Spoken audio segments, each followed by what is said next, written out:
Wicket. Hello and welcome to the Last Wicket. I'm your host, Benny. Thank you for joining us.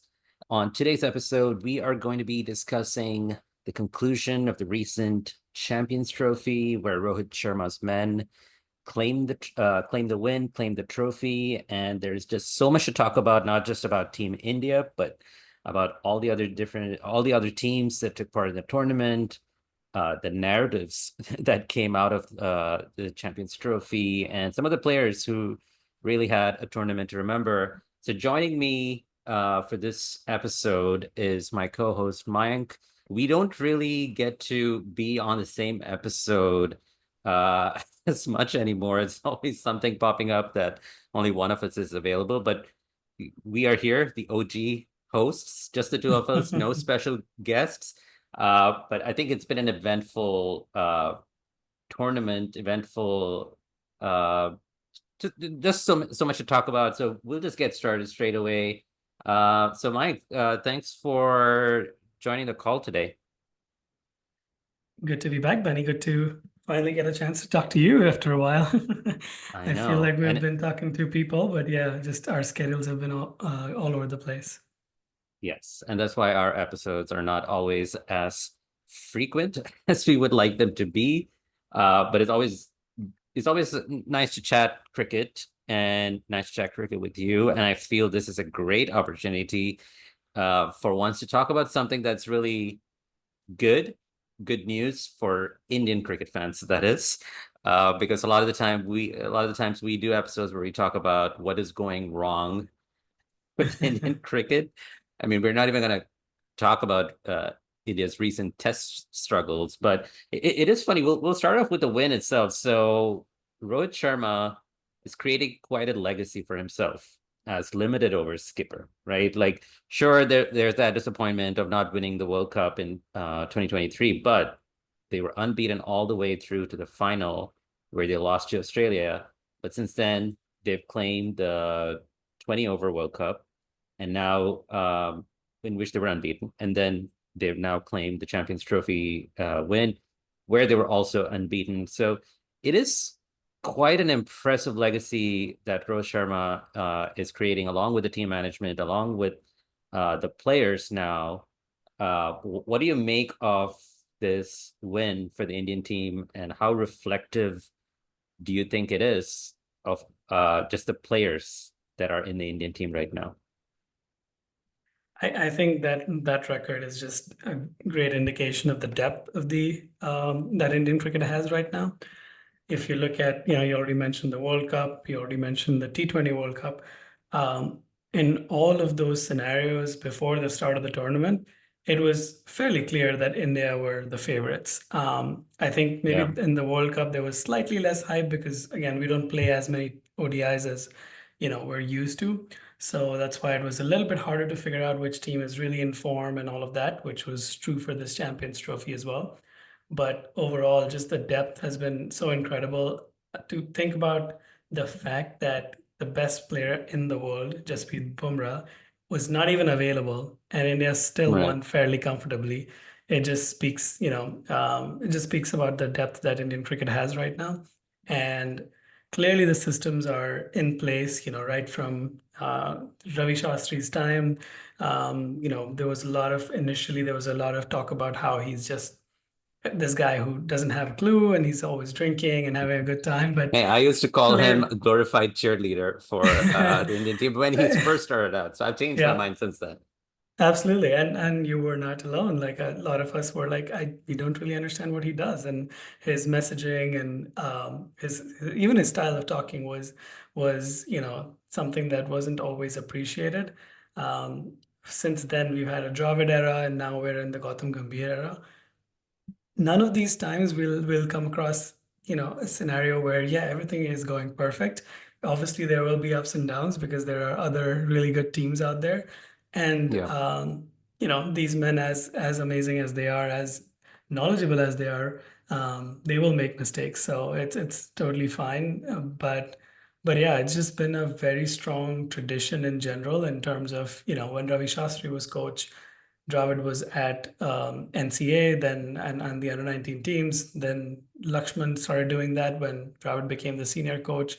So that communication, that sort of monitoring has been really solid. And obviously, this has decreased a little bit post-COVID, but pre-COVID, we also had a lot of A-team tours, which were obviously really valuable because they would tour just before the senior team would tour, and in case there were injuries or anything like that, we would have somebody who's ready to step in and get into the playing 11. So just depth wise, it's insane.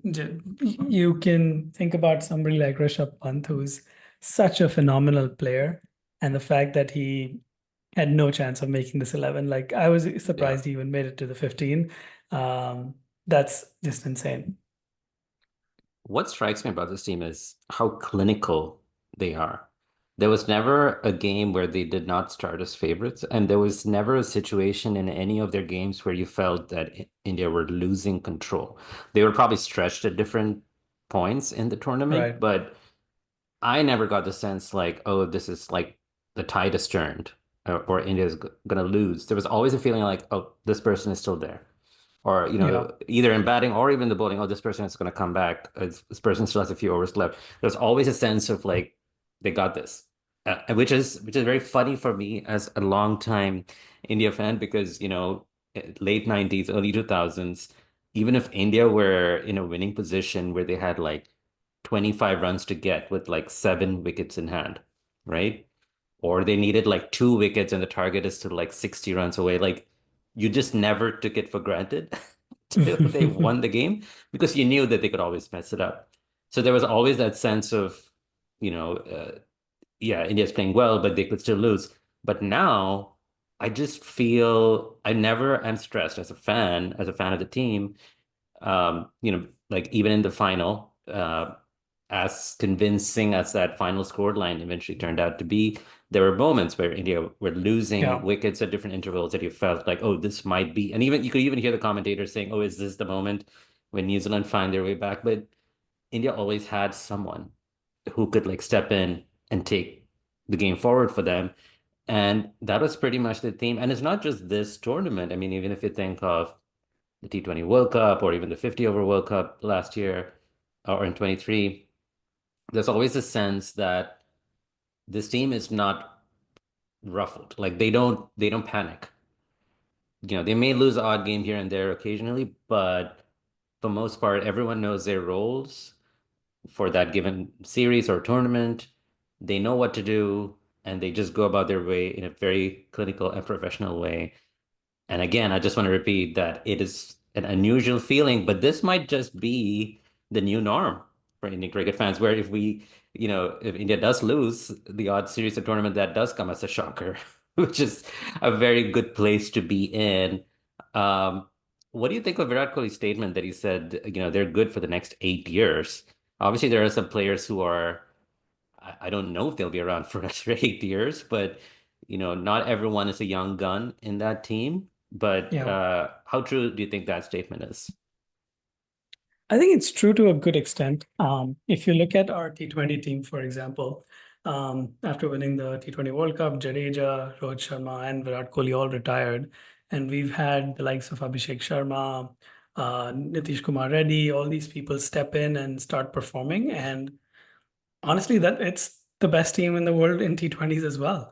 Yeah, It's a very unpredictable format, and since Suryakumar Yadav has been leading it in his 20 odd T20s that he's led, he's lost maybe three, which tells you in an unpredictable format where there's a lot of chances of couple of overs going against you and you losing the game.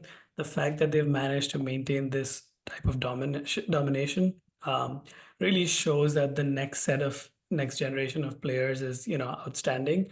And yeah, so I don't think there's obviously there will be lulls because there will always be learning curves, and I think that's even more so in terms of Test cricket where somebody like Shubman Gill, now he's been to Australia twice, but it takes a little bit longer to adjust to the red ball game and the yeah, different challenges that poses. Also because today the red ball game in general has tougher pitches and different conditions and all of that. While limited overs, although this tournament was an exception with the pitches in Dubai, but mostly is Yeah. pretty flat. So that's why, like, I think in general, his statement is fairly true, both in terms of ODIs and T20s, where, yeah, the depth is there. I think it's just about making sure they get the right opportunities. And I mean, even if you look at the 15 that were selected, there were five spinners in there. I mean, sure, a couple of them were all-rounders, but they were spinners first. And, maybe Akshar Patel, you could argue, is 50-50 because he can bat super well. But Jadeja is definitely a bowler first and then a batter. So we had four Yep. spinners and one spinning all-rounder. So even if you take Jadeja out because he's 36 and he's aging, there's four solid people right there. And then we haven't even talked about, all the other people out there. Ravi Bishnoi, Rian Parag could be another, he's a more batting all-rounder, but there's all these amazing options out there, which we haven't explored. I mean, think about Yeah. Yashasvi Jaiswal. He's not even I in know. this Yeah. 15, and he's clearly set the world on fire in Test cricket, which, as I was just saying, is probably the most difficult format. So, yeah, there's just so much depth that even with injuries, even with different conditions, they certainly have what it takes to be at least favorites are among the top two, three teams, irrespective of what tournament they go into, at least for the next 5 to 7 years.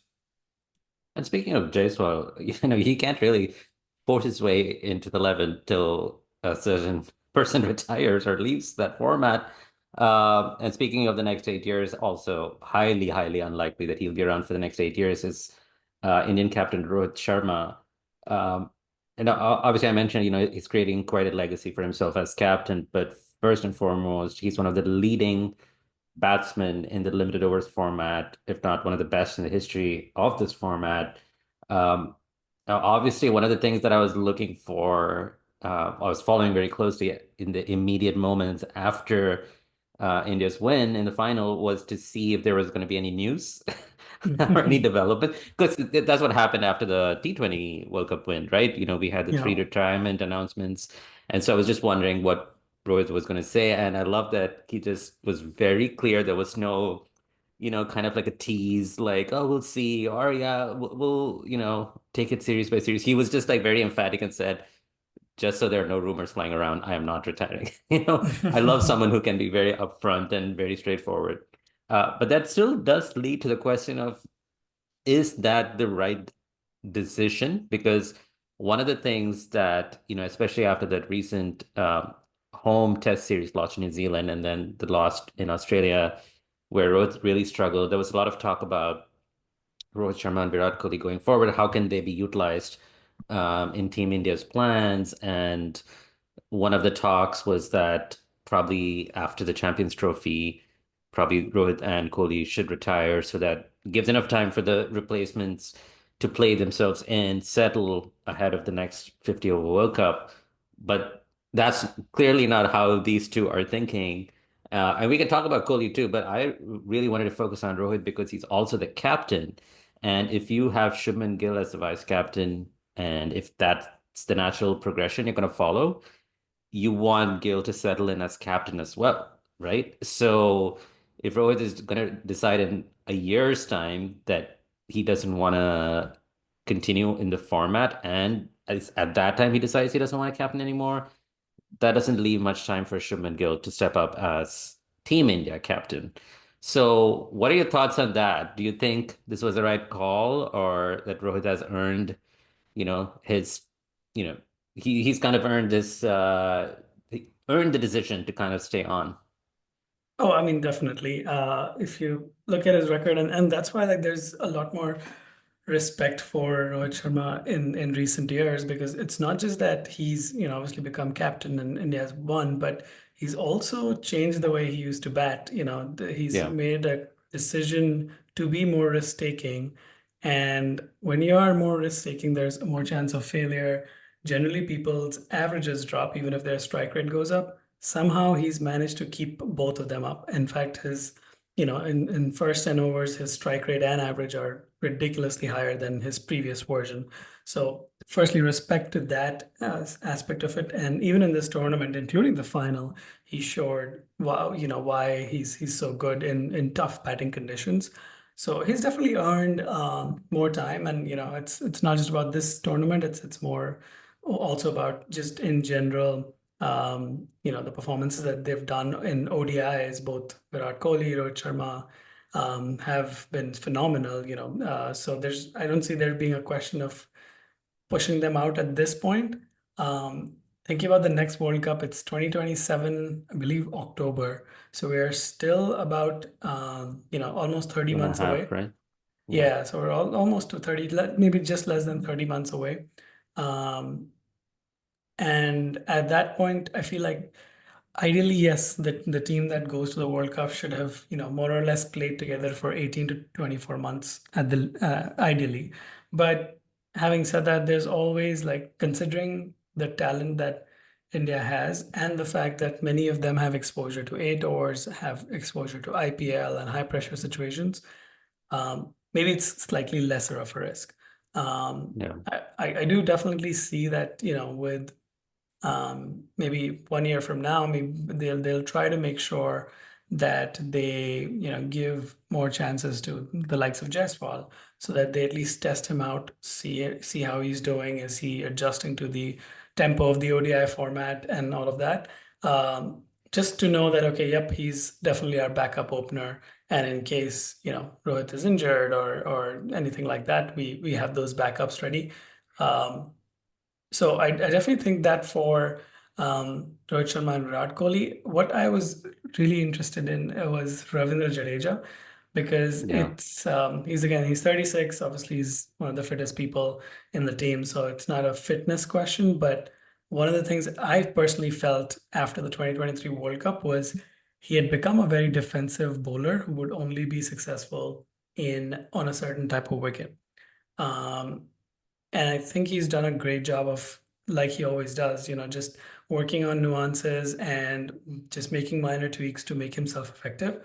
So a lot of people would say, yeah, well, Dubai had spin-friendly conditions, but even before the Champions Trophy, India played England, and he was phenomenal with the ball. So it- I generally thought India should move on, considering how solid Akshar Patel is, how well he's batting.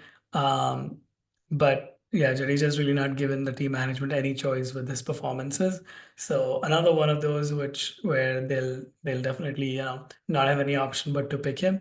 And I mean that's the reason you talked about just having confidence as that final chase was going on, or even the semifinal for that matter. I think the whole reason for that is we have somebody like Jadeja coming in at number eight. Like that Yeah. is just bonkers. Most teams would happily take him at number seven. Some might even take him at number six. So the fact that we have that depth really, really does make us very strong. And yeah, I mean, India should definitely milk it out as much as they can. And even even if they, I guess, even if Rohit, Kohli, and Jadeja were to retire within the next, let's say, year or so, I feel like there are players who can step in and not just based on their IPL experience, but just in their limited opportunities. We have seen some of these players they can step forward. They just need time to settle in, go through the ups and downs and all of that. So I don't envy Gautam Gambhir. In the next 12 to 18 months, you know, ha he's gonna have to take some calls, which if it doesn't go well, everyone knows who to target. So it's an interesting time. But I do want to focus on some of the players who are really the stars for India in this tournament. But the one name that's really at the forefront for me is Varun Chakravarti. Because, you mentioned India had four spinners they could play in the 11 and five spinners overall, if you include Washington Sundar, who didn't get a game. Somehow Varun Chakravarti has come out in forefront in the last few months as India's go-to bowler in limited overs. And what do you make of his rapid ascent, given that the first time around, he seemed like he was gonna be just this person remembered for a very short career. and then he's made a stunning comeback to the point is it looks like he's one of the first names on the sheet when it comes to limited overs. So what do you make of Varun Chakravarti's return, his stunning return, but also his actual performance on the field? I think both of them have, like, both in terms of both aspects, Varun has been insanely good. Um, I just cannot believe that somebody who started seriously considering cricket full time at 26 is Yeah. now a world champion. Like, it just boggles my mind. Because if you Yeah. look at somebody like Shubman Gill or even Rohit Sharma, Virat Kohli, all these people have been, spending 8 hours on a cricket field probably for since they were 11 years old or 12 years Yeah. old. And to be in that company and to better some of those people just speaks volumes of your talent. And I think you're just immense, shout out to Varun Chakravarti for managing that comeback after that disastrous T20 World Cup. I will say I don't know if I was super critical of him in that World Cup because again, the format that the World Cup was being played, you had to win, 3 out of 3 games. Winning 2 out of 3 would also be not enough. And of course, India just won one single game in that T20 World Cup. But um, because they batted first and did score runs against, I think, New Zealand, he didn't have enough to defend, so that they could manage him, play him as a defensive option, and then score the runs from the other end. So he didn't really get a solid go in that T20 World Cup. So I don't know if that should really hold too much against him, but I will Yeah. say that he's extremely improved in terms of his arm speed and all of that. I was reading a report that he doesn't even bowl to the Indian players in the nets because he doesn't want to reveal his tricks, or he bowls Yeah. only like his leg spinner or something like that, which is quite fascinating. And he's clearly worked on his arm action, arm speed as well, because it's coming a lot quicker. He has that quicker one, which is almost 110 Ks. And yeah, I think he's just going from strength to strength. There's probably some scope of tightening his the lengths he bowls. There were definitely a few occasions where he was over pitching when he was bowling his leggy. But other than that, yeah, just phenomenal talent. And it's it's India's very lucky that he came up at this time when Bumrah was absent and he could play that attacking role and take wickets at will.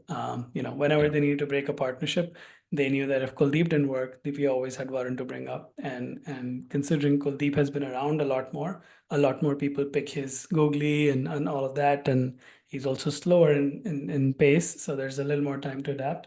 Varun gave them none of those. So yeah, Yeah. it was like watching, Wasim and Wakar bowl. Like, you survive an over of Wasim Akram and you think you've done a great job, and then there comes Wakar Yunus, like steaming Yeah. in and challenging you in every possible way. And when you said, that even like he doesn't even reveal his secrets to like his own team, like, the batters, because hey, the IPL is around the corner. It's funny, like, during one of the press conferences, I think he was asked something about his secret or like just like his thought process, and his answer was like, yeah, some balls turn left, some balls turn right, some go straight. And I was like, okay, Einstein, don't reveal too much, so I like that about him. Like, I know mystery spinners can, the term itself can be a joke sometimes. Um, but I think he's living up to KKR's legacy, with Sunil Narayan in there too. Like, so he's in good hands. And I mean, obviously he's not like a young gun anymore. He probably only has a few years left, if he can stretch it. So it'll be fascinating to see how the rest of his career pans out. But he was definitely a huge, huge trump card for Rohit in this tournament. The other players, honestly, many of them had good tournaments. Like the batters were just like so reliable. Um, everyone had at least like one good innings in them, I think. Yeah. Hardik Pandya was also very reliable down the order. He came in and always kind of laid the finishing touches. Akshar Patel was just like almost boringly reliable. Like there was no panic when he was around. He was just accumulating the runs. Um, but the one player that I really have to mention is Shreyas Iyer. You know, he has fairly or unfairly, depending on your perspective, gone through some stuff, especially with the Indian. I don't know if it's the board itself or like someone within team management where, his fitness and his commitment was questioned. But, when he's there in the Indian team, he's just consistently putting up the numbers, consistently stabilizing, when there's like a shaky start. What do you make of his performance, not just in this tournament, but, just of his place in this setup? I think he should have been player of the tournament, honestly. Yeah. As much as Rachan Ravindra was amazing, and that's another, one for a player that we're going to probably watch a lot in the next decade. Um, yeah, Shreyas Iyer is just so good against spin, which was always known, but he clearly is good enough to handle the bouncers and pace bowling, which are things where he's been questioned a lot more in the past. Um, yeah, I think really even in the 2023 World Cup, like the difference between the campaign in 2023, even though obviously conditions were more suited to India, versus the World Cup campaign in 2019 was the number four batter. And that's where Shreyas Iyer has just come in and filled that gap with really great ease. Great striker of spin bowling, good strike rotator. In every possible way, he's solid, and on top of that, he's a extraordinary fielder. He had one of those direct hits in the Yeah. semifinals, which I think played a crucial role because probably saved another 10 runs, which could have been tight. So yeah, overall like a really great ad, and I was in disbelief when just before this Champions Trophy, the India England ODI series, when he was dropped or he was going to be dropped for Yashasvi Jaiswal, and then last minute Virat Kohli woke up with a knee issue or something like Well, that. yeah. Yeah, and ended up, Shreyas Iyer ended up winning that game for India because I don't know what Gautam Gambhir was thinking at that point, but if he was going to drop a year from the 15, I think we would have had a lot of people who would have been shocked. So Yeah. yeah, in my mind, definitely player of the tournament, and I think the other one who definitely deserves a lot of credit because he was obviously there at the end is of course KL Rahul. Um, so this was actually the first senior ICC tournament win for KL Rahul, Shreyas Iyer, Mohammad Shami, and Shubman Gill. So what's interesting about that is Gill, sure, you can say he has a lot of years ahead of him. He'll probably get another crack. Potentially, you could say the same about Iyer and Rahul, but Shami is the one that kind of gets forgotten because well, one he didn't have a great final. I think he was a little bit all over the place, especially in bowling at the death. But other than that, he was just coming back from injury, so he wasn't in his peak rhythm. But he has had a phenomenal ICC tournament history. Like he's one of those, he's like Shikhar Dhawan basically. He just shows Yeah. up at ICC tournaments and goes into another gear. Whether it's the 2015 World Cup, 2019 World Cup, 2023, we know he was just like taking wickets for fun. So really glad that he also has now an ICC trophy to his name after being, after having one of the best strike rates in one-day cricket in history. From Virat Kohli's MCG 6 against Pakistan to Bumrah's stump-destroying Yorker to Ollie Pope. Incredible things happen on the cricket ground. We also get iconic lines off it, like Siraj saying, "I only believe in Jassie Bhai." There are so many incredible moments that cricket fans just never forget. And now you can wear them on your chest. Free Hit Gear has launched a line of amazing t-shirts and hoodie designs. Passionate fans in India can order through their website, freehitgear.com, while fans abroad can use Free Hit Gear on the Etsy store to have items delivered to them. Order now with the code GOODAREAS, or one word, to get a limited time 15% discount, and you can wear a t-shirt like this one right here. Yeah. Also, KL Rahul had probably the quote of the tournament after the final, which we won't repeat on this episode, but I'm sure everybody knows what it is. We'll kind of wrap up the India part of it because we have other teams and players to talk about too. But very quickly, I mean, we have to talk about this because this was kind of like the overriding narrative of the tournament was this talk about Team India having this unfair advantage of just playing in the one venue, just getting to train there, not having to travel anywhere else. Yeah. There's been a lot of articles, a lot of people have weighed in, but it would I mean, we have, since we're talking about the tournament, we have to weigh in as well. I'm curious what your thoughts are on it. I have mine, but I'll let you go first.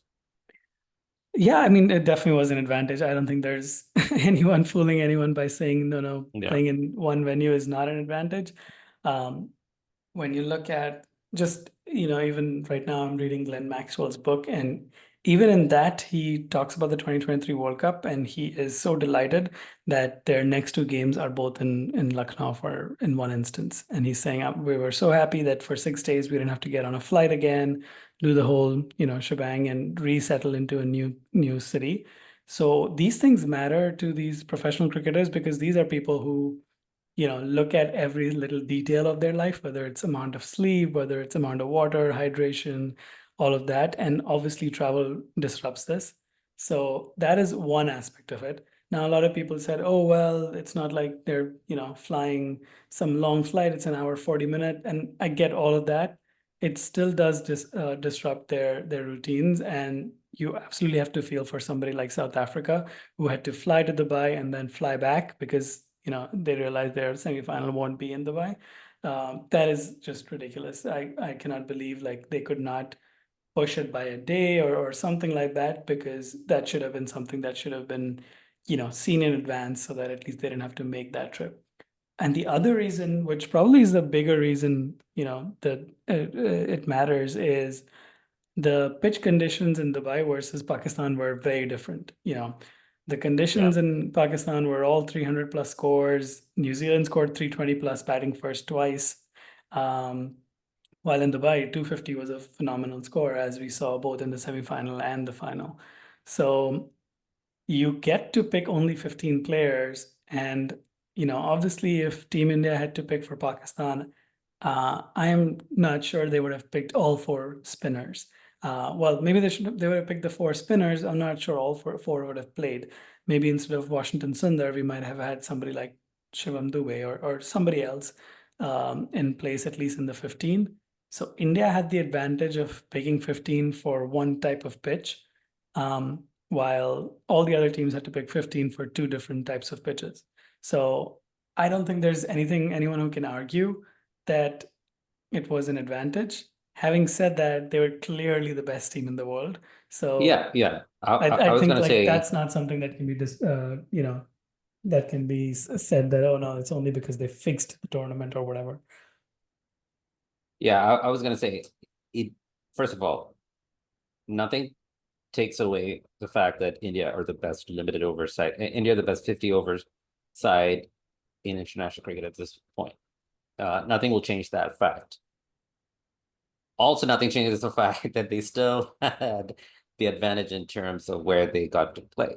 Two Yeah, things can be true at once. It's not we're absolutely. saying it's because of this they won. I think even if Team India had traveled to Pakistan and played there, they would still have won the tournament. Is what I strongly believe.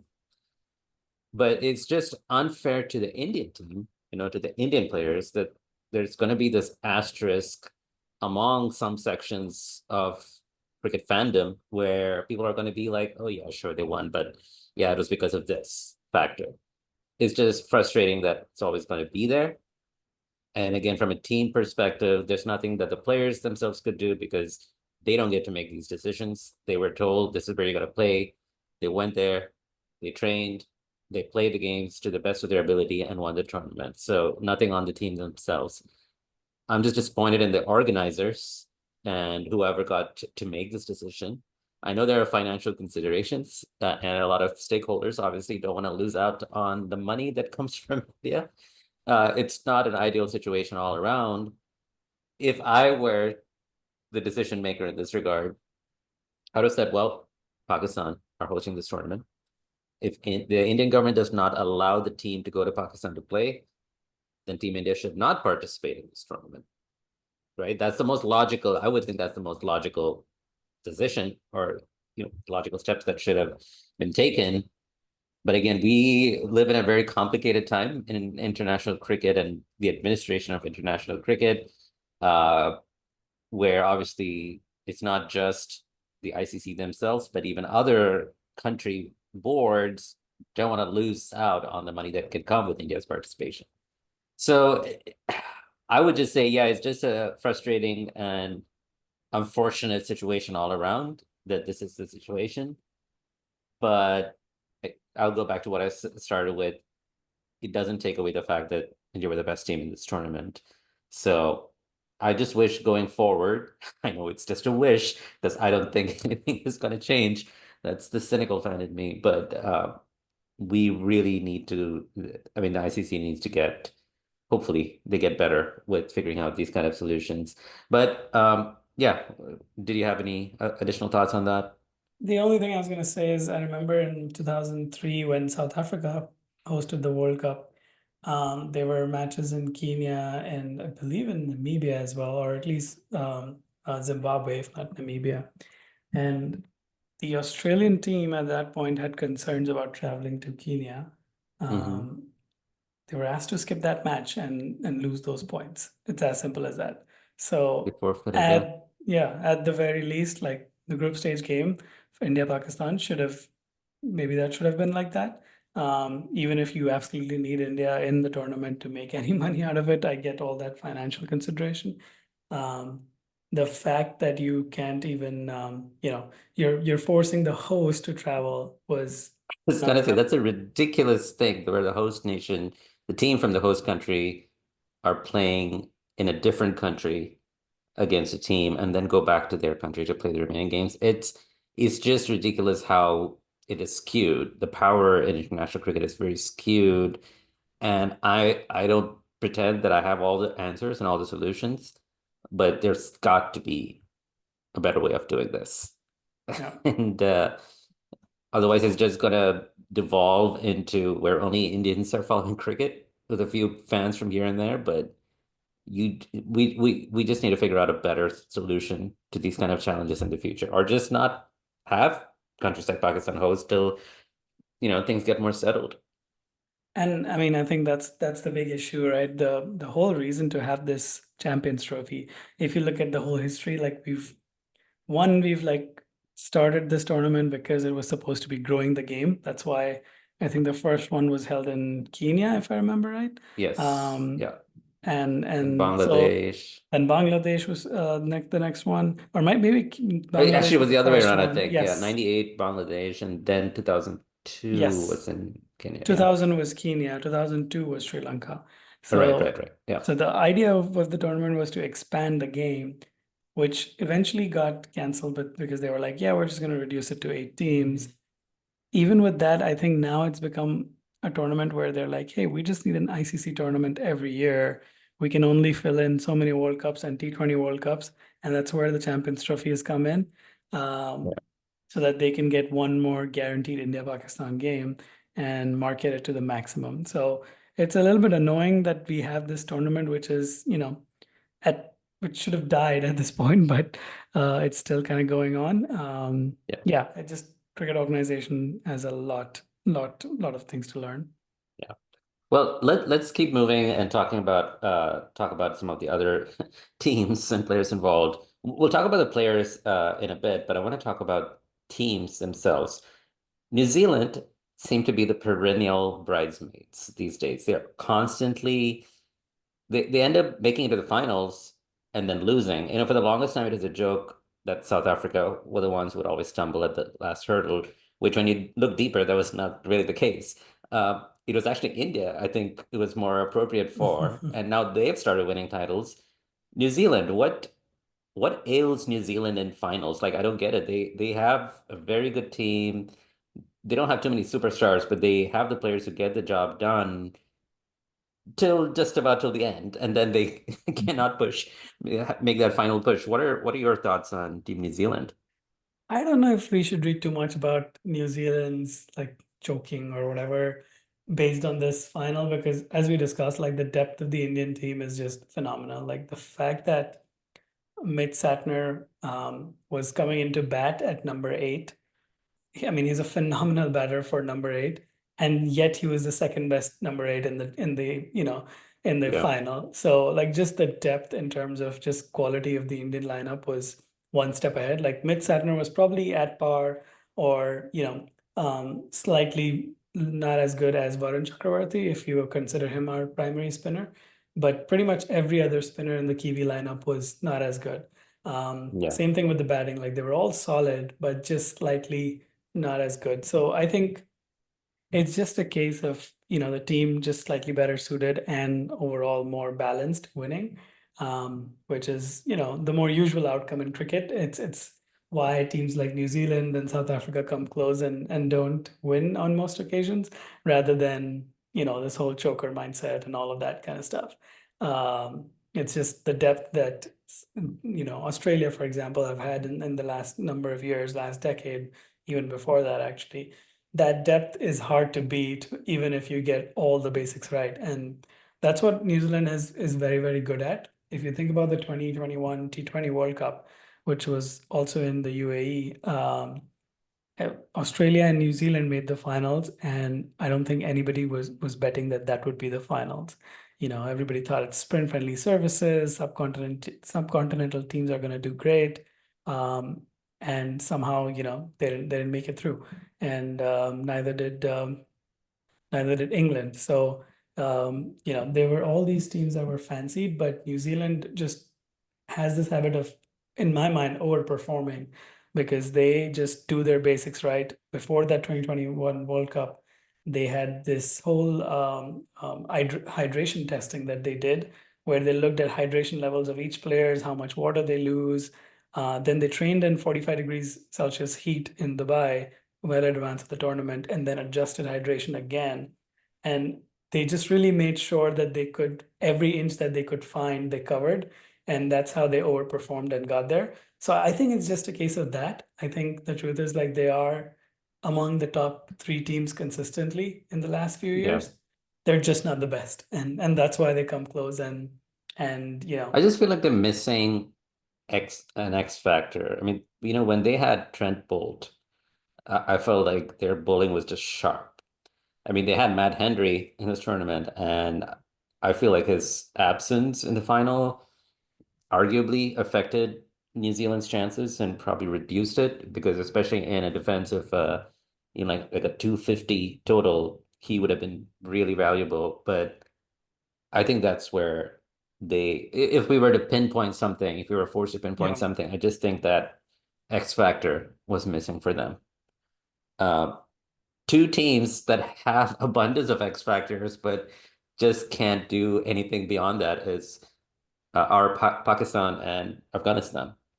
Pakistan being the host country, it would have been a dream narrative if they somehow, managed to go on and win the whole tournament. But reality is what it is. They just don't have the team for it. And then on the other hand, you have Afghanistan, who are obviously a lot more junior in terms of their cricket journey, but it did really, they seem to have everything needed to make it to like the final stages of every tournament, but I think they're very close. I don't think it's too far away, the time when they're going to make it to the final four. And in this tournament, they defeated Pakistan, and they have what it takes, but they're just not quite there yet. What do you make of these two teams and their performance? I don't know what to say about Pakistan. I feel like, yeah, all the changes that they've done over the last few years, captains changing, selectors changing, it's not a professional setup. Like, let's be honest, like it is not a professional setup. It's still a setup from the 90s. And yeah, I think you can expect the odd amazing result when you have a setup like that, just based on their talent pool and depth and all of that. But or that X factor, somebody like a Naseem Shah just having a great day will have will help upset an Indian team or some other team. But the truth of the matter is that's not a consistent enough setup for them to last. It, just reading through some of the details after, they were out, it also feels like there's also a lack of talent right now, which Yeah. happens with many teams. There's always, you know, polls which are really well, which have a lot of talent, and then some which, there's ups and downs in terms of talent pools for all countries. That's a natural progression in sport, in any sport. And I think they're going through a tough patch there as well. So I think compounding issues which are not helping Pakistan at the moment. Um, Afghanistan, I definitely think is a great team right now because of the way they are performing. I think they just know how to make the most of their resources. They Yeah. realize that their batting is not the most, they don't have the depth that any of the, top three teams have. But they make sure that their openers, who are their best two batters, bat for long, even if it's slower, Yeah. and then, do whatever they can in the last 15, 20 overs. So they clearly have a strategy. And on top of that, they have the bowling talent. I think what I will also say is they are also a little fortunate that the last two ICC tournaments, well, maybe not the Caribbean one, but the two ODI tournaments, 2023 and this one, were in the subcontinent, which suit them. Yeah. Would they be as effective in Australia? I think we're yet to see that, because I think that's where they will have to rely less on their spinners. And, for a team like India, we know that, yeah, we have Mohammad Shami, Jasprit Bumrah when fit, Siraj, now Harshit Rana. We have a lot of options with pacers as well. So when the next World Cup is in South Africa, it's not like it's a worry. South Right. Africa, I think, Afghanistan, I think, are probably scratching their head there and hoping that some more pacers pop up. But Right. definitely big improvement from, the last decade and a half. Yeah. Their journey will be interesting to follow in the next few years. Um, South Africa, um, not much to write about. I can't recall anything stand out from them except David Miller's century in that final game, and then Temba Bavuma, who's like this magnet for criticism. When you look at his numbers and everything looks solid, everything looks great, but I'm just curious, like your take on South Africa bowing out when they did, and Bavuma as his place in the team. I personally don't think we should take that one sample and be like, yeah, he's not a good fit here. But yeah, curious on your take on South Africa's end result and Temba Bavuma. Yeah, no, I think end result wise, I think they were it's ODI cricket is so weird right now because they played a tournament in, I believe, in Sharjah, if I'm not mistaken. They played three ODIs against Afghanistan and they lost 1-2 before this tournament.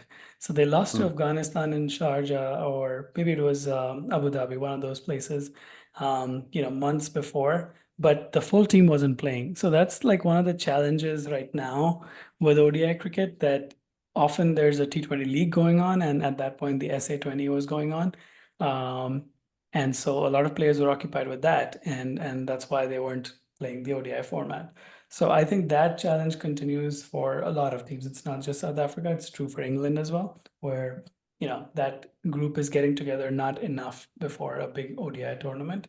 And that's why England has struggled to, just get the rhythm of an ODI innings. They either go too hard or they can't seem to, figure out their pace of the innings.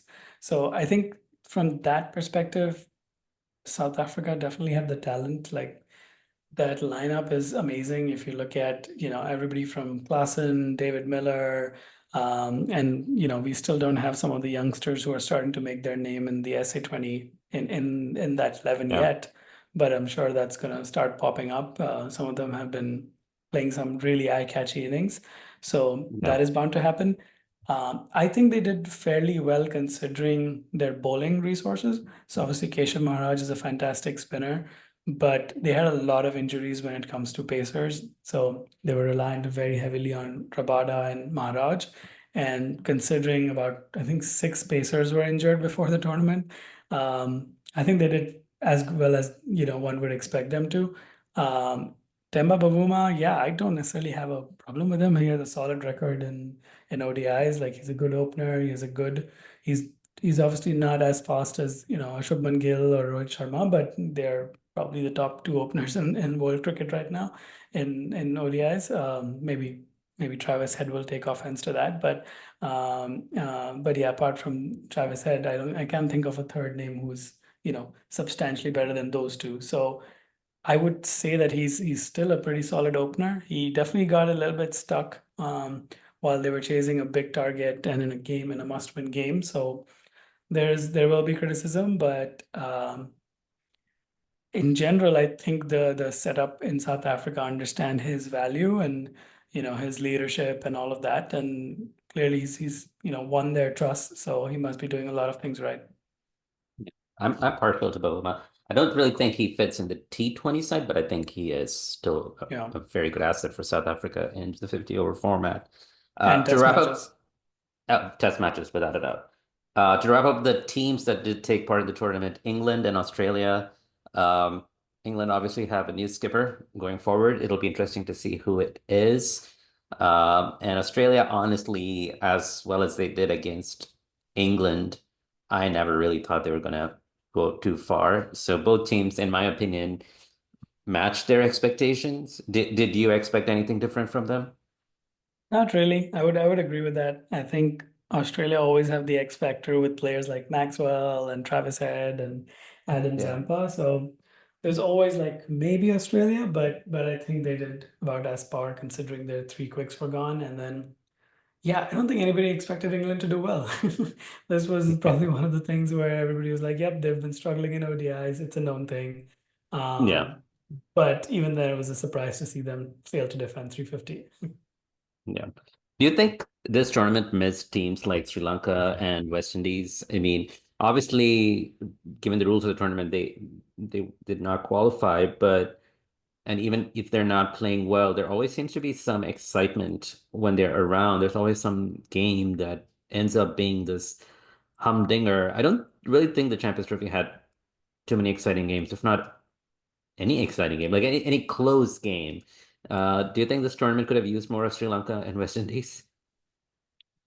I mean, I think West Indies, their ODI standards have been falling to quite a low. So I'm not sure how much quality Yeah, they would add to this tournament. Sri Lanka, definitely, I do think like even especially in the conditions in Dubai, like they would be handy with their spinners. So I do think they would be a good side. And they've been on somewhat of a comeback after Sanat Jayasuriya took over as coach. They've been winning a lot more and challenging teams. So I do think they're coming back. I mean, irrespective of Sri Lanka or West Indies or Ireland or whoever you want to pick, it just doesn't feel like a world tournament with eight teams. yeah, Like, let's just be yeah, honest about that. There's a reason why, World Cup felt really amazing because even though it was 10 teams, everybody played everybody. We had a lot of, we had time to go through a tournament and see how teams adapt to different situations and different conditions. Here, it was a quick yeah, tournament and that's why it just doesn't have the same appeal. Um, it would be awesome if they could expand the yeah. Champions Trophy I to, mean, a bigger setup, but it doesn't look like they have any plans of that. I'm fine with the format of the Champions Trophy as it is right now, as long as you're not pretending that it is growing the game. It is not growing the game. You just get to see the top teams at that given point take part in an ICC tournament and claim like some silverware. But the World Cup, I think, without a doubt, should be an avenue to grow the game, and that's where you need more teams. So that part I'm fine with. Uh, Now we can't wrap up this episode without talking about some of the players that stood out in this short tournament. Why don't we pick two players that for you were really players of the tournament or players that you enjoyed watching, and then we can wrap up. I think definitely Rachin Ravindra has to be one of them. Yeah, The guy has five ICC ODI hundreds in two tournaments. It's yeah, unimaginable, and yeah, clearly an incredible player of spin and pace. And the fact that he countered India with some attacking shots in the first 10 definitely made them nervous. Like a lot of even Varun Chakravarti after the win talked about how that attack in the beginning had made them a little worried because obviously in a 250 pitch, a quick 10 overs makes a big difference, and he yeah, almost pulled that off. And then of course his capability in the field and with the ball is standout. So definitely one player who we're going to see at least for the next decade. I would be surprised if if there's a format he doesn't ace, but he looks pretty set on test ODIs and T20 greatness, at least at this yeah. point. Um, trying to think of my second player. Um, I really enjoyed, just Adam Zampa. I'm trying to think. Like I was trying to think of some spinner because I feel like the Indian team gets a lot of attention. So I was trying to think of somebody else. Yeah. Um, and yeah, I was really trying to think of like Mitch Satner also because he's one of those spinners who's really underrated, him and Keshav Maharaj in particular. Like if we talk Yeah. about really great limited over spinners, we'll talk about Adam Zampa and Kuldeep Yadav and all these people, but we sometimes miss Keshav Maharaj and Satner, who play in conditions much less friendlier than Kuldeep does, and they still have incredible economies and variations, and keep top batters in check. So yeah, I enjoyed like the limelight he got. It was well deserved after 100 plus ODIs with an economy of 4.8 in this era. It's just phenomenal. Yeah. The quick point about Ravindra, I want to add. I want to say that I was an early believer in Rachin Ravindra way before his heroics, like in international cricket, and way before he joined Chennai Super Kings. Let me be clear on that. It's not CSK bias here. Um, very soon after he made his debut, and he was the spinning all-rounder. Like he was to be a spinner primarily, but he was also like handy with the bat. But even in those short glimpses of his batting, like you could see he had timing. He has this really good ability to pick up the line and lengths very quick, and he's so attractive to watch as a batter. Like, some of those shots, it looks amazing. Like if just you just took pictures of those shots, or if you watch like highlights, it's just like stunning. There's like a lot of dominance, but there's also a lot of elegance in it. And very few players in international cricket can marry those two together. And even that, forget the centuries, that short innings of like 37 or something in the final, the, very brief, but some of the shots were just like incredible. And I can see why someone like Varun Chakravarti was, or any Indian cricket fan for that matter would have been wary that, okay, here we go, another, final tournament final innings, which is going to deny India like a win because he was so threatening. And I'm really, really confident that he's going to be one of the world's leading batsmen in international cricket. I do think he has some way to go in T20s though. But if I were to place a bet, I'm very confident that he's gonna really pick up on T20s as well and kind of master that format. But the two players that was going to pick, well, one was for his fielding, Glenn Phillips. He is just incredible. Like, I don't know how he does it consistently. It's one thing to take those kind of blinders, every now and then, once in a while. He does it like every game to the point where it's a shocker if he just takes a simple catch. I don't know if he makes simple catches look hard, but it's just amazing to watch his grabs. And, one of the reasons I fell in love with the game all the way back was because of players like Jonty Rhodes, who made fielding look, this thing of beauty. Sure, you had the batsmen hitting sixes, you had the fast bowlers, knocking down the stumps, but there's something quite, you know, fascinating about watching like a class fielder, diving and plucking catches out of thin air. And there are a lot of good fielders out there, but I just at this moment I cannot think of someone better than Glenn Phillips in international cricket, someone better at taking catches. And Hard to disagree. yeah, and the other one has to be Varun Chakravarti. I'm just like fascinated by his journey. I mean, you mentioned earlier that, he was like probably didn't take cricket seriously till he was 26. His fallback career is architecture. Like that's insane to me that someone who could probably do very well in that is making a name for himself in international cricket at this stage of his career. And when he was picked, at the last minute, I was like not sure. I was thinking, okay, he's good in T20s, but one day internationals might be a step too far for him, especially, in a tournament that features the top international teams. Not even like selecting him for, a bilateral series against a lower ranked team. And he didn't start, in the first couple of games, but as soon as he was picked for the New Zealand game, picks up 5 wickets and then goes on with the remainder of the tournament just to be this very reliable asset for Rohit. And even in the final, getting the first wicket for New Zealand and then maintaining control. It was just his story more than anything else is just fascinating to me, and the fact that he has held his own against the top batters in international cricket. So I'm rooting for him. I hope he, for the rest of his career, however long it lasts, he continues to do well, because especially after that false start to his career where it looked like, he was just going to be forgotten, for him to grab his opportunity, the second opportunity, and make such a strong statement. That's just amazing. So all in all, I think it was a fine tournament overall to watch. Like I said earlier, I cannot think of too many like exciting games. But more than anything else, this tournament was just a reminder of Team India's dominance in limited overs currently, which as a long-time fan is just so good to see. So good to see how clinical they are. So good to see the amount of class players in the side.